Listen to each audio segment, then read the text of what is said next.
local big box store. You can tell by the color. And buying these 1x6 boards. So just trying to find some good ones.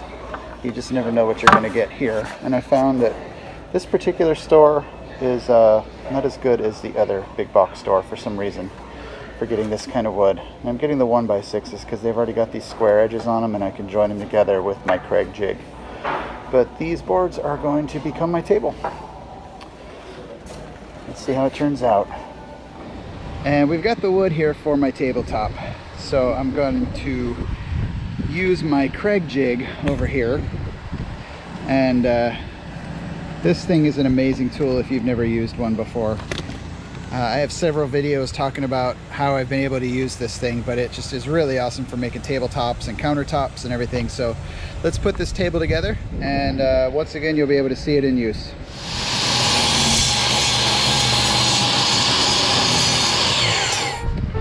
Alright, so we've got the wood lined up here. I've got 4 1x6s and a much smaller piece here. What is that, a 1x4? And we're going to make this, we're going to embed and lay a map on this, which you'll see at the end here. But I need it to be a little bigger than 24 inches wide. And I'm not exactly sure how long it's going to be. I will have to see about that. But all right, let's begin putting these guys together. You want to lay them up because they're, you know, if you get them from a box store, I don't know if you can see this one down there, but it's not perfect. They're always warped a little bit. The Kreg Jig will help keep them closer and tighter, but they always have some kind of an imperfection to them. It's difficult to get wood that is just perfect for a tabletop, but this will be good enough. So I like to line 2 of them up and then just draw a quick line, just to kind of, you know, every foot or so.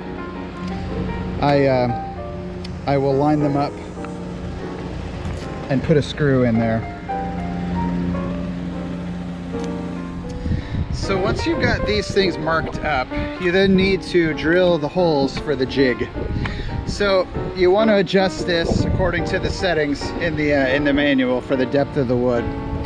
But what you do is the drill goes through these holes here and comes out down there on these guys. So the part that you've marked needs to be facing these metal pieces here. So we've got part of this tabletop done. I've already pre-drilled everything, and at this point I'm just lining up the table, putting this clamp on, and then when you squeeze it tight, it keeps this flat. So it's perfect for countertops and tabletops, that kind of thing. And now I've already got the screw loaded in here. Let me grab my screwdriver, and then we use a square head bit and put it in, and you'll see the joint close up. There we go. See that little, gets really tight, and then that's kind of what you do all the way down the line. Do this enough times, we've got a tabletop. This is the table, and this is what we're planning on doing with the map. We're going to cover it in this glaze coat that we bought at a big box store. I'm using 1.5 of them. I had a little bit left over from another project that I had done around here. But if you're going to do this in your house, definitely prep it. I've got another little project I'm doing here, so I can cover it up with the glaze since I'm making it and it's a little bit messy. But this is what the tabletop's going to look like. I secured it down with some double-sided tape just to hold it down. But I'm going to just pour the glaze over it, spread it out, and come morning, it should be dry enough to move out of here. But don't do it outside or you will get bugs in it. I'm doing it in here at night so my kids don't mess with it and I don't get bugs in it. So let's go ahead and get this glaze coat on. The tricky part is getting the timing right with this. You have to have an exact 1-to-1 measurement, or at least pretty darn close. That's what I did here. This is a nice little cup that was sold at Home Depot. If you put it up to the 2, you know that you have to pour the second batch in just up to the 2, so just above that. So you want to stir this nice and thoroughly, but not too crazy. You don't want to use like a drill or anything to do it, because you want to keep the air bubbles out. So just a nice calm stirring for, depends. You know, I've seen different instructions for different types, and roughly around 5 minutes. And then they recommend taking this and dumping it into another container and then stirring it for 3 to 5 minutes. I'm not going to do that. I'm just going to stir it for about 8 minutes here, 8 to 10 minutes.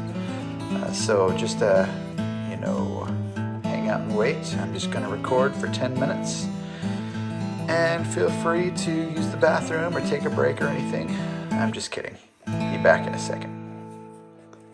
I've been stirring for about 10 minutes. And if you've ever done this before, if you feel the epoxy, the glaze, it actually gets fairly warm. One of the brands says that 90 degrees is the ideal temperature to start pouring. But I've usually wait a little bit longer than that. But I've got a little thermometer here, and let's see what we've got. 95.2. Okay. Yeah, if you feel it, it's definitely warm. So this can be messy. You need to be careful here. But this is the difficult part, where you actually begin to pour it on your table. So I am going to try to do this while filming, and hopefully I don't regret doing so. But one of the keys is you want to just kind of pour in a small like circle and just kind of let everything kind of run together. It levels itself. And that's kind of what you want it to do on its own. You don't want to pour it in a big glob somewhere. This is awfully fulfilling and satisfying. Very cool. Hopefully I have enough. It seemed like I had a ton there, but it looks like it's running out fairly quickly. If that happens, I'll have to make more, but I don't want to. All right. Next step is we spread it out. So now we basically just take a spatula and just kind of push it around. Not a spatula, just like a drywall. I guess you can call it a spatula, I don't know. There's not much time to work with this, but you just kind of want to push it around, cover up all the gaps. It will level itself. You just want to make sure you don't make too many holes. So because I'm on a little bit of a time crunch, I am going to turn the camera off and just kind of get this done. But it's pretty cool how you can just kind of go right over this map, and it's going to look awesome when it's done. But you just kind of push the glaze right down your table. So this is why a good level surface is really important, so it doesn't pull up. But again, like I said, I'm going to put this away for now, and I'll come back when I've got a little bit more done. So this forms a really nice gloss cover. It's kind of cool. It's like a tsunami coming ashore when you move this glaze around.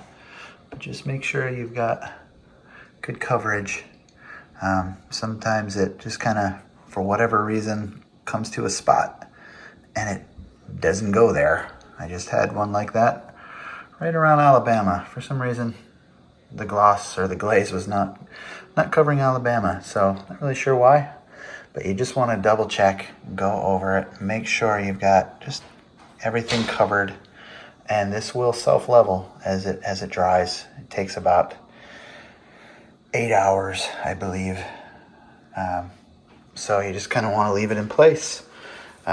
Here in my house, I have made the mistake of doing this in a garage before, and when I came out in the morning, it had bugs all in it. I live in Florida, so that's how it works. And I have kids that I know will touch this. So that's why I'm doing this late at night. So that after 8 hours passes, the kids will come downstairs and they will no doubt touch it to see if it's still wet. And it will be dry enough that they won't be able to do any damage, hopefully. But you just want to get these edges here too. As you can see, they're still pretty dry. You kind of want to just push it so that, sorry about that. You kind of want to push it so that it just kind of goes over. And then you just use your little trowel here and just kind of slather it on so that it dries over it. That way you've got a good seal going over the edges too. But this table here took a little more than one of the boxes. The only reason why I had a little bit left over from something else, I used it because I've got a little piece in the house that I was going to cover as well. So I think one little box of epoxy would be just enough. You want to make sure you go around the edges too and get rid of any drip marks, because if you don't, they will dry into it. And these little drips will form on the bottom. There's not much you can do other than sand it down when you're done. But for now, they're good. As you can see, there's a couple of air bubbles in there. And from what I understand, I've never done this, but I've heard there's a trick that you can use a heat gun. So let's give that a shot and get these bubbles out, because if we don't, they will dry and be in here forever. I've got my heat gun, and as you can see there's some bubbles. So careful doing this, but as you can see, this heat gun just kind of hit it lightly, and somehow it does a good job with these bubbles and just kind of gets rid of them, forces them out. So again, just be careful doing it. You don't want to catch things on fire, because this thing can get pretty hot and it can burn you pretty good. So just be careful. I'm going to go ahead and finish now, and I'll show you when I'm done. Yeah. Yes, so this is actually a little spot that needs a little loving. So I'm going to bring in some more glaze from elsewhere in the country and bring it into that spot there. And now that dry spot has been covered. So just check those things before you put this to bed for the night. And just make sure you didn't cause another flat spot somewhere else. But typically this will kind of self-level, and well, you try to take it from a big spot, not just a tiny little spot. You want to slide it from all over so that it's even throughout. After a little bit of spreading and heat gun action, I think I'm ready to put this to bed for the night. So let's hit the rack, and in the morning we'll come back and check her out. From past experience, I mean, right now it's sticky as anything, but in the morning it should just be tacky, and then by the morning after that, the next day, it should be nice and hard. So let's hope all goes well and no bugs land right in the middle of anything. That's my worst fear, is to come out in the morning and find some bug just decided to land right in the middle of my table. It's happened before. But if it does, let's hope the bug lands somewhere, I don't know, somewhere in America, like Scranton or something, where we can just point to it as a symbol of Scranton. And I can say that because my in-laws are from Scranton, and my dear wife is a Scranton native, and I absolutely love Scranton. And I'm going to have this map to look at, which is really cool. My kids are going to enjoy sitting at the table and looking at the map of all the places that we can hopefully go in this RV. So this should work out really well. And no offense to anyone from Scranton, I actually love the place. Really, really enjoy visiting Scranton, and we will no doubt go through Scranton on our trip. It's tomorrow morning, and I am very happy. Actually, it's tomorrow afternoon. But regardless, I'm very happy with how this turned out. It looks fantastic. It's got a nice gloss, and this area here just is really great. Nice and smooth, nice and glossy, which is the whole point of what we're trying to get at here. So I'm gonna flip this thing over and put the braces on so that I can put some leg supports on here. So let me flip this over and I'll be right back. For the table legs, I bought this Sequoia table leg and base system from my local RV store. But as you can see, the reason why we bought it, we're gonna do something like this, where we're gonna have two. I've already put one cap in here. But basically, these poles will screw straight into the floor, and then you can remove it either from the top or from the bottom. And that will make it easy for us if we need to pull the table down to make more room. It's going to be tight in there for bed, so we're hoping that this will solve that problem for us. Let me open this up and show you what's inside. So this can apparently, let me see if I can get the box open. This can apparently be used for boats, RVs, doesn't matter. But this is the cap, which I've already put on. This is the floor piece, which I will show you in a little bit as I put that on. And then the pole, obviously. So let's put this on and put the table in place and see how it looks. This is going to be the location of the table. So I've just got to space it out. Now I'm going to actually bring it in and put the table legs on. And then I'm going to extend the couch here just in case of an emergency. What we're worried about is like the slide being stuck and not being able to open it and having to boondock somewhere and then not being able to pull our bed out and sleep. So we're going to prepare for the worst case scenario. But in most cases we'll have the slide pulled out, so it shouldn't be a problem. But just to make sure, we want to be prepared. So let's give this thing a dry fit and see how it looks. This is going to be the view from the chair as we drive. Really happy with this. Just kind of slid it in place and feeling it out, making sure it has the right dimensions to sit at, and really happy with it. This is a really cool little thing. Liking the wood, it's a good color. Let me get down here below here and show you how this process works. So these foot brackets, they screw right into the floor, which I haven't done yet because I want to make sure my flooring is all good. But then you can see the pole goes right up to the top, and that's where it's locked in. So I am going to just make sure that all of this is correct. I'm going to open the slide before I finalize this into the floor and make sure this is right, but it should be. So let's give it a look. I went ahead and measured the edge over here and the edge here to the wall over there, and we're dead on at 43 1/8 inch. So we've got it nice and level, or squared, nice and squared, at least to the RV. So I'm good with that, and I'm good with the location of these. So now we're going to go ahead and put in these screws. These are the screws that come with this Sequoia table leg system. So they're pretty thick, and you don't have to buy any, which is kind of nice. So I'm gonna stop filming, get these out, and start screwing these guys in. Right into the floor. Nice.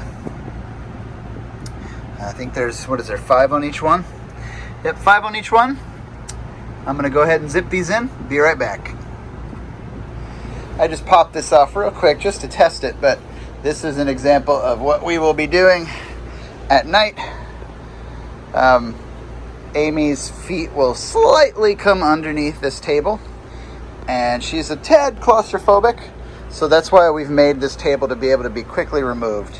So all you literally have to do is just pull up, that pops off there. You can leave the poles in place and just pop it right back down in the morning, and the table will be back. So it's not ideal, but because we have all 5 kids in the back, we kind of need this area as our bedroom.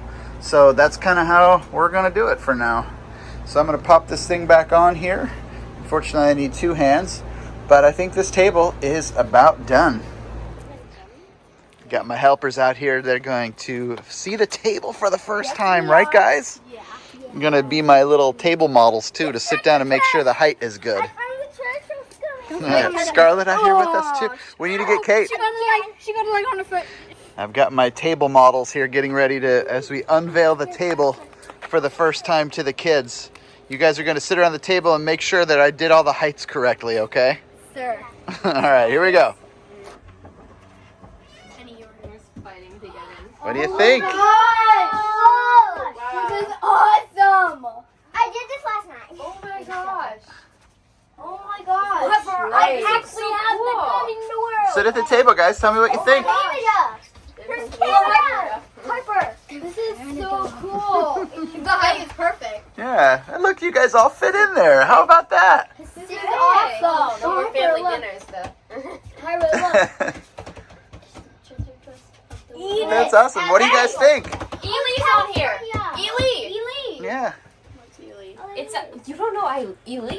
It's my favorite city in the United States. We're gonna have to make that a stop. I know Yeah, my favorite Right city. by the tiger. You can visit Harper, the. I know why. This is awesome. Yeah, you like it? British? What's the British? The British Columbia, yeah. Harper, I love that one. That They one. have Fort Pierce on here. Yeah, isn't that cool? It's a city. What about Vero Just so you Beach? know, They have Vero Beach too. Amazing. They were at here. They got all the smart places. it's Arizona. Where we live. Show Peaky where we live. There's Alaska. Scranton. Yeah. Letters. Yeah, Alaska's there. Yep. We live right there. What do you think, guys? Is it cool? I love it. Is the table good for you guys? Awesome. Awesome. Thank you, All Daddy. right, successful project complete. Well, as you can see, I think the table has gone over well amongst the children, right, guys? Yeah. All right, so I will consider this a final finished project. And let's wrap this episode of our new dinette. So I hope this was helpful. And if you're planning on ripping out your old ugly dinette in your RV, here's some inspiration. You may not want to do it the same way we did. You may not need all of this room, but as you can see behind me, we need the room. So it's gonna work for us, and the kids are happy, and the wife is happy, so I'm happy. So thanks for watching this episode. It would be great if you could, what guys? Subscribe, like the channel, leave some comments below. We'd love to hear from you, and we'll see you next time. Thanks. Bye. Bye.